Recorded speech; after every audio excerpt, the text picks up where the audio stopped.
सत्ता और संविधान दोनों में से सत्ता को प्राथमिकता दी है।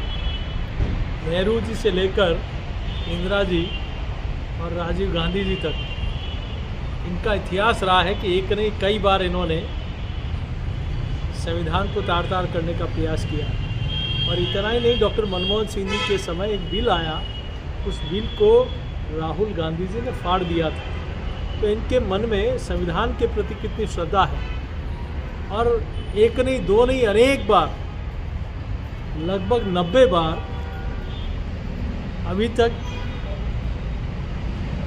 कई सरकारों को इन्होंने अपदस्थ करने का काम किया। इस देश में इमरजेंसी आई तो उसके पीछे कोई कारण था तो कांग्रेस पार्टी की सरकार रही। या पॉकेट में संविधान की कॉपी लेकर घूमते हैं। इन्होंने बाबा साहब का अपमान किया। इन्होंने बाबा साहब को भारत रत्न मिला, बाबा साहब का तेल चित्र पार्लियामेंट के सेंट्रल हॉल में लगा।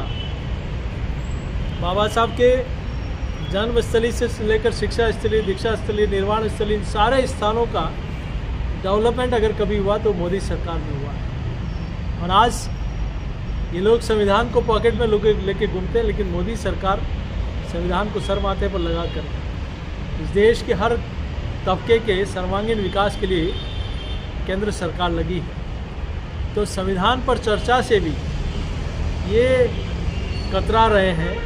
इसका मतलब साफ है कि इन्होंने हमेशा से संविधान को प्राथमिकता नहीं दी, संविधान का सम्मान नहीं किया, सत्ता को प्राथमिकता दी।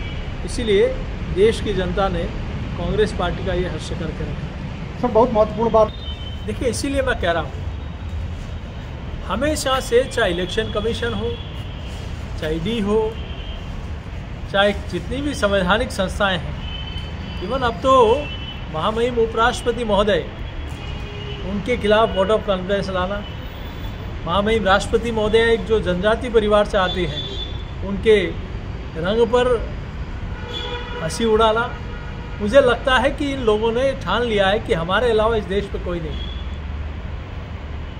लेकिन आज एक गरीब परिवार से, एक चाय बनाने वाले के घर से इस देश का प्रधानमंत्री बन सकता है।